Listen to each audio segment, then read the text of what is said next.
আজ আমি আপনাদের একটি বিশেষ গল্প শোনাতে যাচ্ছি যা আমার প্রেমিকার মায়ের সাথে ঘটেছে। একদিন আমি আমার প্রেমিকার মাকে বোঝানোর চেষ্টা করছিলাম, আন্টি, আমি তো আপনার ছেলের মতোই, এসব কি ঠিক হচ্ছে? তখন তিনি হেসে বললেন, তুমি আমার ছেলের মতো, কিন্তু তুমিই তো আমার ছেলে নও। আমি তোমাকে অনেক পছন্দ করি। আমার স্বামী চলে যাওয়ার পর থেকে আমি খুব একা হয়ে গেছি। কারো সঙ্গের খুব দরকার অনুভব করি, তাই তুমি পারো আমার এই একাকী দূর করতে। আমি একটু বিভ্রান্ত হয়ে বললাম, কিন্তু আন্টি, আমি তো আপনার মেয়েকে ভালোবাসি। এটা কিভাবে সম্ভব? তিনি গভীরভাবে তাকিয়ে বললেন, আমি জানি তুমি আমার মেয়েকে ভালোবাসো, কিন্তু আমার জীবনেও কিছু চাওয়া পাওয়া আছে। আমি আর একাকিত্ব শুইতে পারছি না, আর আমি জানতে চাই তুমি আমার মেয়ের জন্য উপযুক্ত কিনা। এসব বলে আন্টি আমাকে, হ্যালো বন্ধুরা, স্বাগতম আমাদের আজকের একটি বিশেষ গল্পে। আশা করি এই গল্পটি আপনাদের মন ছুঁয়ে যাবে। আমি ঈশান, আমি ছোট্ট একটি শহরে বড় হয়েছি। আজ আমি আপনাদের আমার জীবনের একটি স্মরণীয় অভিজ্ঞতার কথা বলতে যাচ্ছি। এটি তখনকার ঘটনা, যখন আমি কলেজের সেকেন্ড ইয়ারে পড়ি। আমার পাশের বাড়িতে অনিকা নামের একজন ভদ্রমহিলা থাকতেন। তার বয়স ছিল প্রায় 40 এবং তিনি একজন বিধবা। তার স্বামী একটি দুর্ঘটনায় মারা গিয়েছিলেন। তাকে আমি আন্টি বলে ডাকতাম। অনিকা আন্টি তার মেয়ে তিথি এবং বড় ছেলে রাজেশকে নিয়ে থাকতেন। রাজেশ শহরে চাকরি করত, আর তিথি তখন 10ম শ্রেণীতে পড়ত। অনিকা আন্টি প্রায়ই আমাকে সন্ধ্যাবেলায় তিথিকে পড়ানোর জন্য ডাকতেন। তিথি খুবই সুন্দরী ছিল, তার মিষ্টি হাসি এবং সরল স্বভাব আমার মনকে খুব আকর্ষণ করত। আমি মনে মনে তাকে ভালোবেসে ফেলেছিলাম। অন্যদিকে তিথির চোখেও আমি বিশেষ কিছু অনুভব করতাম। একদিন বিকেলে তিথি ছাদে ছিল, আর আমি তাকে পড়ানোর জন্য তাদের বাড়িতে গিয়েছিলাম। তখন অনিকা আন্টি আমাকে ডেকে আলাদা করে বললেন, তোমার সাথে একটা কথা বলার আছে। তুমি তিথিকে খুব যত্ন করে পড়াচ্ছ। আমি সেটা দেখছি। তবে আমি জানতে চাই, তুমি আমার মেয়ের ভবিষ্যতের জন্য উপযুক্ত কিনা। তিথির চোখ যেন সবসময় আমাকে খুঁজে বেড়াত। যখনই সে আমাকে দেখত, তার ঠোঁটের কোণে একটি মিষ্টি হাসি ফুটে উঠত। আমি বুঝতে পারতাম আমাদের দুজনের মধ্যে ধীরে ধীরে এক অদ্ভুত সম্পর্ক তৈরি হচ্ছে, যা এক ধরনের অনুভূতির জন্ম দিচ্ছিল। একদিন আমি তিথিকে পড়ানোর জন্য তাদের বাড়িতে গিয়েছিলাম। পড়ানোর ফাঁকে ভুলবশত আমার মোবাইল ফোনটি সেখানে রেখে চলে আসি। বাড়ি ফেরার কিছুক্ষণ পর মা আমাকে ডাক দিয়ে বললেন, তিথির মা ফোন করেছিল। তুমি তোমার মোবাইল ওখানে ফেলে এসেছ। এখন ওখান থেকে গিয়ে নিয়ে আসো। আমি একটু ভয় পেয়ে গেলাম, কারণ মা লাপরোয়াভাবে মোবাইল রেখে আসার জন্য আমাকে ইতিমধ্যেই বকাঝকা করছিলেন। যাই হোক, আমি তিথির বাড়ি গেলাম ফোন আনতে। দরজায় পৌঁছানোর সঙ্গে সঙ্গে তিথির মা অনিকা আন্টি আমাকে দেখে মৃদু হেসে বললেন, ঈশান, তোমার ফোনে অনেক ভালো সিনেমা রয়েছে। আমি অবাক হয়ে গিয়েছিলাম। আমার ফোনে সত্যিই অনেক সিনেমা ছিল, তবে কোনো সিনেমার কথা অনিকা আন্টি বলছেন তা বুঝতে পারছিলাম না। তাই আমি অন্যমনস্ক ভান করে বললাম, ধন্যবাদ অনিকা, কিন্তু আপনি কোনো সিনেমার কথা বলছেন? অনিকা মুচকি হেসে উত্তর দিলেন, যে সিনেমার গল্পগুলো মানুষকে নিজের জীবনের কথা মনে করিয়ে দেয়। আমি তার কথার অর্থ বুঝতে চেষ্টা করছিলাম। তিথি তখন ছাদে দাঁড়িয়ে আমাদের কথোপকথন দেখছিল, এবং তার মিষ্টি হাসি আরও উজ্জ্বল হয়ে উঠছিল। অনিকা আমার ফোনটি আমার হাতে তুলে দিয়ে বললেন, ঈশান, ফোনে পাসওয়ার্ড লাগিয়ে রাখলে ভালো হয়। আমি মৃদু হাসি দিয়ে বললাম, ঠিক আছে অনিকা আন্টি, ধন্যবাদ। এরপর ফোন নিয়ে বাড়ি চলে এলাম। রাতে খাওয়া দাওয়ার পর বিছানায় শুয়ে পড়লেও ঘুম যেন আমার চোখ থেকে দূরে ছিল। আন্টি সেদিন যা বললেন তা আমার মনে ঘুরপাক খাচ্ছিল। তার কথাগুলো যেন কোনো ইঙ্গিতবাহী ছিল, যা আমাকে অস্বস্তি দিচ্ছিল। এরপর থেকে আন্টি আমার প্রতি অদ্ভুতভাবে মনোযোগ দিতে শুরু করলেন। কখনো ছাদে, কখনো গলিতে, আবার কখনো অপ্রত্যাশিতভাবে বাড়িতে ডেকে আমাকে কথা বলতেন। তার আচরণে আমি মাঝে মাঝে বিভ্রান্ত হয়ে পড়তাম। একদিন সন্ধ্যায় আমি তিথিকে পড়াতে তাদের বাড়িতে গিয়েছিলাম। বাড়ি ঢুকতেই আন্টি বললেন, আজ তিথি বাড়িতে নেই, ও তার কাকুর বাড়ি গেছে। সকালে ওর কাকা এসে নিয়ে গেছেন। আমি বললাম, তাহলে তো আজ আর পড়ানো হবে না। আমি তাহলে উঠি? আন্টি বললেন, যেহেতু এসেই পড়েছ, বসো, আমি চা বানিয়ে আনছি, একসঙ্গে একটু গল্প করি। তার কথায় সম্মতি জানিয়ে আমি বসে পড়লাম এবং টিভি চালিয়ে দিলাম। বাড়িতে সেদিন আমরা দুজন ছাড়া আর কেউ ছিল না। কিছুটা অস্বস্তি হলেও আমি সেটা চেপে রাখার চেষ্টা করছিলাম। কিছুক্ষণ পর আন্টি চায়ের কাপ নিয়ে এলেন। চা দেওয়ার সময় তিনি হঠাৎ আমার হাত ধরে বললেন, তোমার হাতটা খুব মোলায়েম। এই কথায় আমি খানিকটা ঘাবড়ে গেলাম। তার চোখে এক অদ্ভুত দৃষ্টিভঙ্গি ছিল যা আমাকে কিছুটা বিচলিত করল। আমি সেই মুহূর্তে পরিস্থিতি সামলে নিয়ে দ্রুত চা শেষ করে বললাম, ঠিক আছে আন্টি, আমি এখন উঠি, কাল আবার আসব। এরপর দ্রুত তাদের বাড়ি থেকে বেরিয়ে এলাম। আন্টি মৃদু হেসে আমার পাশে এসে বসে বললেন, ঈশান, আজ আমাকে বাজারে যেতে হবে, তুমি কি আমার সঙ্গে যাবে? আমি বললাম, আন্টি, আজ আমার কিছু কাজ আছে, তাই আমাকে এখন বাড়ি ফিরতে হবে। তিনি মৃদু হাসি দিয়ে বললেন, ঠিক আছে, তোমার কাজ সেরে নেও, ফ্রি হলে আমাকে জানিও। আমি চায়ের কাপ টেবিলে রেখে উঠে দাঁড়ালাম। বললাম, ঠিক আছে আন্টি, আমি এখন যাই, পরে দেখা হবে। এরপর দ্রুত বাড়ি ফিরে আসি। বাড়িতে এসে আন্টির সম্পর্কে ভাবতে লাগলাম। মনে হচ্ছিল, আন্টি কেন এমন আচরণ করছেন? তার কি কোনো বিশেষ উদ্দেশ্য আছে, নাকি আমি অযথা বেশি ভেবে ফেলছি? নিজেকে বোঝানোর চেষ্টা করলাম, ঈশান, হয়তো তুই ভুল বুঝেছিস, আন্টি তো কেবল ভদ্রভাবে কথা বলেন, হয়তো আমি নিজেই অকারণে ভুল অর্থ বের করছি। কিন্তু এই চিন্তা মাথা থেকে সরাতে পারছিলাম না।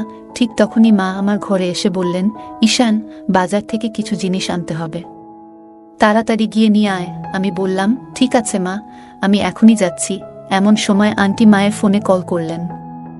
মাকে বললেন, আমাকে বাজারে কিছু কাজ করতে হবে, ঈশান কি আমাকে একটু নিয়ে যেতে পারবে? মা বললেন, ঈশান তো এখনই বাজারে যাচ্ছে, তুমি চাইলে ওর সঙ্গেই চলে যেও। মায়ের কথা শুনে আমি কিছুটা হতভম্ব হয়ে গেলাম। আমি আন্টির সঙ্গে যেতে চাইছিলাম না, কিন্তু মায়ের কথা ফেলতেও পারলাম না, তাই বাধ্য হয়ে বাইক নিয়ে তার বাড়ির সামনে গেলাম। দেখলাম তিনি আগে থেকেই রেডি হয়ে দাঁড়িয়ে আছেন। আমাকে দেখে মুচকি হেসে বললেন, চল ঈশান। আমিও ভদ্রতার খাতিরে হাসি দিয়ে বাইক স্টার্ট করলাম। বাইকে ওঠার পর কিছুক্ষণ চলার পর হঠাৎ আন্টি আমার দিকে একটু বেশি ঝুঁকে পড়লেন। আমি বললাম, আন্টি, একটু ঠিকভাবে বসুন। তিনি বললেন, বাইক চালানোর সময় খুব ভয় লাগে, তাই কাছে থাকতে ইচ্ছে করে। আমি কি বলবো বুঝতে পারছিলাম না। নিজেকে যতটা সম্ভব শান্ত রেখে গন্তব্যে পৌঁছানোর চেষ্টা করতে লাগলাম। বাইকে যাওয়ার সময় অনিকা আন্টি আমার পেছনে শক্ত করে ধরেছিলেন।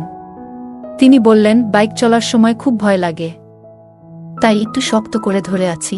তার কথা শুনে আমি কিছু না বলে চুপ করে গেলাম। পুরো পথ জুড়ে তিনি এমনভাবেই ধরেছিলেন যা আমাকে বেশ অস্বস্তিতে ফেলেছিল, তবে কিছু বলার মতো অবস্থায় ছিলাম না। কিছুক্ষণ পর আমরা বাজারে পৌঁছে গেলাম। আমি বললাম, আন্টি, আপনাকে যা যা কেনাকাটা করতে হবে করুন, আমি অন্য দোকানে গিয়ে আমার প্রয়োজনীয় জিনিস কিনে নিই। আপনার কেনাকাটা শেষ হলে আমাকে কল করুন, আমি এসে আপনাকে নিয়ে যাব। তবে আন্টি বললেন, না না, আমি বেশি কিছু কিনব না, তুমি আমার সঙ্গেই থাকো। তার কথায় আমি বাধ্য হয়ে থেকে গেলাম। এরপর তিনি একটি কাপড়ের দোকানে ঢুকলেন এবং বিভিন্ন ধরনের পোশাক দেখতে শুরু করলেন। হঠাৎ তিনি একটি নরম হালকা নাইট ড্রেস নিয়ে নিজে পরীক্ষা করতে শুরু করলেন এবং আমাকে দেখিয়ে বললেন, ঈশান, বলো তো, এটি কেমন লাগছে? আমি একটু অপ্রস্তুত হয়ে বললাম, আন্টি, এসব বিষয়ে আমার তেমন ধারণা নেই, আপনি যা ভালো মনে করেন তাই কিনে নিন। আন্টি হেসে বললেন, কেন? কাল যখন তোমার বিয়ে হবে তখন কি তোমার স্ত্রীকে এই ধরনের কিছু কিনে দেবে না? তার কথা শুনে আমি চুপ করে গেলাম। এরপর তিনি একটি লাল রঙের নাইট ড্রেস পছন্দ করলেন এবং সেটি কিনে নিলেন। আমি অপ্রস্তুতভাবে বললাম, আন্টি, আপনার তো স্বামী নেই, এই ধরনের পোশাক পরে আপনি কাকে দেখাবেন? আন্টি মুচকি হেসে বললেন, স্বামী নেই বলেই কি আমার কোনো অনুভূতি থাকতে পারে না? তার এই কথায় আমি আর কোনো উত্তর দিতে পারলাম না। মনের মধ্যে এক অদ্ভুত অস্বস্তি নিয়ে আমি নিজের দিকে তাকিয়ে রইলাম। সন্ধ্যা ঘনিয়ে এসেছিল। আমি বাজার থেকে আমার বাড়ির প্রয়োজনীয় জিনিসপত্র কিনে বাড়ি ফিরলাম। মা তখন রাতের খাবার প্রস্তুত করছিলেন। খাবার খেয়ে নিজের বিছানায় শুয়ে পড়লাম। হঠাৎ আমার ফোন বেজে উঠল। ফোনের ওপারে ছিলেন আমার আন্টি। তিনি বললেন, তুমি কি আমার বাড়ি একটু আসতে পারবে? আমি ক্লান্তির অজুহাত দিয়ে বললাম, আন্টি, আমি তো সবে খাওয়া শেষ করেছি, খুব ক্লান্ত লাগছে, আজ আর সম্ভব নয়। যদি বিশেষ কোনো দরকার না থাকে তাহলে কাল দেখা করব। তিনি মৃদু হেসে বললেন, ঠিক আছে, তুমি বিশ্রাম নাও, কাল এসে দেখা করো।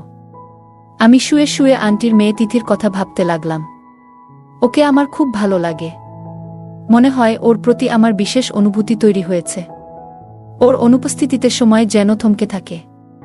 নিজেই ভাবতে লাগলাম, তিথি যদি ওর চাচার বাড়ি থেকে ফিরে আসে তাহলে আমি আমার মনের কথা ওকে জানাবো। ও কি উত্তর দেবে সেটা ভেবে আমি দোটানায় পড়ে গেলাম। এসব ভাবতে ভাবতে কখন যে ঘুমিয়ে পড়লাম বুঝতেই পারিনি। সকালে ঘুম ভাঙতেই দেখি আন্টির একটা শুভ সকাল জানানো মেসেজ মোবাইলে এসেছে। মেসেজ পড়ে আমার মনের ভিতর অস্বস্তি শুরু হলো। আমি দ্রুত মোবাইলটা বন্ধ করে দিলাম যাতে আর কোনো ঝামেলায় না পড়ি। আমি এখন আন্টির ডাকে একটু এড়িয়ে চলতে শুরু করেছি। সকালে ঘুম থেকে উঠে সোজা বাথরুমে গিয়ে ফ্রেশ হলাম। গোসলের পর মনে হলো বন্ধুদের সঙ্গে সময় কাটানোর জন্য একটু বাইরে যাওয়া যাক। তাই তাড়াতাড়ি তৈরি হয়ে মোবাইল চালু করলাম বন্ধুকে ফোন দেওয়ার জন্য। কিন্তু ফোন অন করতেই দেখি আন্টির 15-20টা মিসড কল। পরিস্থিতি বুঝে দ্রুত বন্ধুকে কল করলাম, তারপর ফোন আবার বন্ধ করে পকেটে রেখে দিলাম। আমি বন্ধুর সঙ্গে সিনেমা হলে গিয়ে একটা সিনেমা দেখলাম। রাত বাড়লে বাড়ি ফিরে এলাম আর মা রেগে আমাকে বলল, ফোন বন্ধ করে রাখার কি দরকার ছিল? আমি তো তোকে কতবার কল করেছি। আমি বললাম, মা, মনে হয় ব্যাটারি ডাউন হয়ে গিয়েছিল। কিছু দরকার ছিল কি? মা বললেন, আমার তো কিছু দরকার ছিল না, কিন্তু তোর আন্টি মানে তিথির মা বারবার আমাকে ফোন করে তোকে খুঁজছিল, তাই আমি তোকে বারবার কল করছিলাম। আমি মাকে একটা অজুহাত দিলাম, মা, আমি তো আজ খুব ক্লান্ত, ঘুম দরকার, এখনই যেতে পারবো না। মা আমাকে বোঝানোর চেষ্টা করল, একবার তার বাড়ি গিয়ে দেখে আয়, হয়তো জরুরি কিছু দরকার। আমি মাকে বললাম, কাল সকালে যাব, আজ একটু বিশ্রাম দরকার। মা দীর্ঘশ্বাস ফেলে বলল, যেমন ইচ্ছা, কিন্তু মানুষের সাহায্য করতে দেরি করিস না বাবা। আমি মায়ের কথা শুনে ভাবতে লাগলাম, হয়তো মায়ের কথাটা ঠিক, কিন্তু আজকের জন্য এড়িয়ে গিয়ে ঘুমানোর সিদ্ধান্ত নিলাম। আন্টির স্বামী নেই, ছেলে অনেক দূরে থাকে আর মেয়েটি চাচার বাড়িতে গেছে। তিনি একেবারে একা। মা আমাকে বারবার বোঝালেন, একবার গিয়ে দেখে আয়, হয়তো কোনো দরকারে ডেকেছে। মায়ের কথা রাখতে আমি বাধ্য হলাম এবং আন্টির বাড়ির দিকে রওনা হলাম। আমি দরজায় বেল দিলাম আর আন্টি দ্রুত এসে দরজা খুললেন। ওনাকে দেখে আমি অবাক হয়ে গেলাম। তিনি সেই পোশাকটি পরেছিলেন যেটি আমরা গতকাল শপিং মলে গিয়ে কিনেছিলাম। তিনি হেসে বললেন, এসো ঈশান, তোমার জন্য অপেক্ষা করছিলাম। আর বলো তো, তোমার ফোন বন্ধ ছিল কেন? আমি বললাম, আন্টি, ফোনের ব্যাটারি ডাউন হয়ে গিয়েছিল। তিনি আমাকে বসতে বললেন। আমি সোফায় বসে জিজ্ঞাসা করলাম, আন্টি, কোনো প্রয়োজন ছিল কি? তিনি হেসে বললেন, না, তেমন কিছু নয়, একটু একা একা লাগছিল, তাই তোমাকে ডেকেছি। আমি বললাম, আচ্ছা, একা লাগছিল তো মাকে ডাকতে পারতেন। আমার কি দরকার? তিনি মুচকি হেসে বললেন, তুমি কি আমার সঙ্গে 1 কাপ চা খেতে পারবে না? আমি মাথা নাড়লাম। তিনি চা বানাতে গেলেন। কিছুক্ষণ পর তিনি 2 কাপ চা নিয়ে এলেন। চা খেতে খেতে আমি কিছুটা অস্বস্তি অনুভব করতে লাগলাম। চা শেষ করার পর আমার শরীরে অদ্ভুত একটা ক্লান্তি নেমে এলো আর আমি অজান্তেই ঘুমিয়ে পড়লাম। কিছুক্ষণ পরে ঘুম ভাঙতে দেখি আন্টি বাথরুম থেকে বের হচ্ছেন। আমি অদ্ভুত এক অনুভূতিতে ঘিরেছিলাম। শরীর জুড়ে একটা অস্বস্তি ছিল। আমি বললাম, আন্টি, আমি কতক্ষণ ঘুমিয়েছিলাম? তিনি বললেন, 3-4 ঘন্টা তো হয়ে গেল। আমি অবাক হয়ে বললাম, তাহলে আপনি আমাকে জাগালেন না কেন? তিনি হেসে বললেন, তুমি ঘুমিয়ে এত শান্ত আর সুন্দর লাগছিলে যে তোমাকে জাগানো ঠিক মনে হয়নি। এই কথা বলে তিনি আমার পাশে বসে আমার হাত ধরলেন এবং বললেন, ঈশান, আমি তোমাকে খুব পছন্দ করি। আমি সঙ্গে সঙ্গে তার হাত ছাড়িয়ে উঠে দাঁড়ালাম। গম্ভীর স্বরে বললাম, আন্টি, আপনি কি বলছেন? আপনি তো মায়ের মতো। এমন ভাবনা কিভাবে আপনার মাথায় এলো? এই কথা বলে আমি দ্রুত বাড়ি ফিরে এলাম। ঘরে এসে শুয়ে পড়লাম, কিন্তু শরীরের অস্বস্তি কাটছিল না। মাথায় হাজারো প্রশ্ন ঘুরপাক খেতে লাগল। আসলে আমার সঙ্গে কি হয়েছে? ঠিক তখনই মা ঘরে এলেন এবং বললেন, তুমি এত দেরি করলে কেন? আমি তো অনেকক্ষণ ধরে তোমার জন্য অপেক্ষা করছিলাম। প্রথমে তো যেতে চাইছিলে না, আর এখন গিয়ে এতক্ষণ কি করছিলে? আমি কোনো উত্তর না দিয়ে শুয়ে রইলাম। রাতে মা বললেন, খাওয়া শেষ করো, অনেক রাত হয়ে গেছে। আমি মাথা নিচু করে বললাম, মা, আমার খিদে নেই। আমার খিদে তৃষ্ণা সব চলে গেছে। খাবার না খেয়েই আমি ঘুমিয়ে পড়লাম। সকালে ঘুম ভেঙে দেখি আন্টির একটি গুড মর্নিং মেসেজ এসেছে। মেসেজটি দেখার আগে ফোন ভেঙে ফেলতে ইচ্ছে করছিল। হঠাৎ মা ডাক দিয়ে বললেন, তাড়াতাড়ি নাস্তা করো, রাতেও কিছু খাসনি। আমি বললাম, মা, এখনো খিদে নেই, যখন খিদে লাগবে তখন খাবো। মা আমার কথা শুনে চলে গেলেন। কিছুক্ষণ পরে আবার আন্টির মেসেজ এলো, সঙ্গে একটি ছবি। ছবিতে আমি এবং আন্টি ছিলাম। এর পরপরই ফোন বেজে উঠল। আন্টি বললেন, যদি 15 মিনিটের মধ্যে আমার বাড়ি না আসো, তাহলে এই ছবি আমি তোমার মাকে পাঠিয়ে দেব। আমি আতঙ্কিত হয়ে পড়লাম। কোনো উপায় না দেখে বাধ্য হয়ে আন্টির বাড়ি গেলাম। বাড়িতে ঢুকেই বললাম, আন্টি, আপনি কাল আমাকে কি খাওয়ালেন? আর এই ছবিটি কখন তুললেন? আন্টি মুচকি হেসে বললেন, কিছুই তো নয়। যা হয়েছে সেটা তুমি জানো না। এখন আমার কথা শুনে কাজ করবে। আমি বিস্মিত হয়ে বললাম, আন্টি, আপনি কি আমাকে ব্ল্যাকমেইল করছেন? তিনি বললেন, তোমার যা ইচ্ছে ভাবতে পারো, তবে এখন থেকে তুমি আমার নির্দেশেই চলবে। আমি দৃঢ়ভাবে বললাম, এটা কখনোই হবে না। আপনি যা করার করবেন, কিন্তু আমি আপনার কথা মানব না। আমি আপনার মেয়েকে সব বলে দেব। ও জানুক। ওর মা কি করছেন? এই কথা বলে আমি বাড়ি ফিরে এলাম। পরের দিন তিথি তার চাচার বাড়ি থেকে ফিরে এলো। আমি সিদ্ধান্ত নিলাম যে তিথির কাছে সত্য প্রকাশ করব, যদিও জানতাম এতে ও আমার উপর রাগ করতে পারে। তবুও আমি ঠিক করলাম, ওর মায়ের আসল চেহারা ওকে দেখাবো। তিথিকে ফোন করে দেখা করার কথা বললাম। আমি তিথিকে ফোন করে বললাম, তোমার সঙ্গে একটা জরুরি কথা আছে। তুমি কি আজ বিকেলে পার্কে আসতে পারবে? তিথি একটু চুপ করে রইল, তারপর বলল, আচ্ছা, আমি আসছি। তবে বলো তো, কি ব্যাপার? আমি বললাম, সামনাসামনি বলাই ভালো। তুমি এলে সব খুলে বলবো। বিকেল গড়িয়ে সন্ধ্যা নামার আগেই তিথি পার্কে এসে পৌঁছালো। ওর মুখে কৌতূহল ও উদ্বেগের মিশ্র ছাপ ছিল। আমি কোনো সময় নষ্ট না করে তাকে বসতে বললাম। তারপর ধীরে ধীরে শুরু করলাম, তিথি, আমি এতদিন ধরে একটা বড় বোঝা বয়ে বেড়াচ্ছি। তোমার মা আমাকে নিয়ে যা করেছেন তা আর লুকিয়ে রাখতে পারছি না। তুমি এই ছবিটা দেখো। ছবিটা আমার ফোনের স্ক্রিনে দেখিয়ে দিলাম। ছবিতে আমি সম্পূর্ণ অচেতন অবস্থায় পড়ে আছি। তিথি প্রথমে ছবিটা দেখে কিছুই বুঝতে পারল না। চোখ কুঁচকে বলল, এটা কি? এটা কখন হয়েছে? আমি শান্ত গলায় বললাম, তোমার মা সেদিন আমাকে জোর করে একটা পানীয় খাইয়েছিলেন, যাতে ওষুধ মেশানো ছিল। এরপর আমি অচেতন হয়ে পড়ি। উনি এই ছবিটা তুলে আমাকে ব্ল্যাকমেইল করার চেষ্টা করেছিলেন।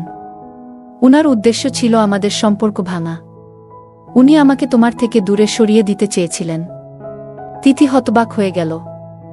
তার মুখে যেন কথা আসছিল না। বেশ কয়েক মুহূর্ত চুপ থাকার পর সে ছবিটার দিকে ভালো করে তাকালো। তার চোখে যেন বিশ্বাস আর অবিশ্বাসের এক অসম লড়াই চলছিল। কিছুক্ষণ পর সে মৃদু কাপা গলায় বলল, ঈশান, আমি বিশ্বাস করতে চাইনি, কিন্তু ছবিটা যে সত্যি কথা বলছে। মা এমন কিছু করতে পারে তা আমার কল্পনাতেও আসেনি। আমি খুব লজ্জিত ঈশান। মায়ের এমন কাজের জন্য আমি তোমার কাছে ক্ষমাপ্রার্থী। আমি তার চোখে জল দেখতে পেলাম। তিথির এমন অবস্থা দেখে আমি তাকে শান্ত করতে এগিয়ে গেলাম। বললাম, তিথি, তুমি আমার কাছে ক্ষমা চাইছো কেন?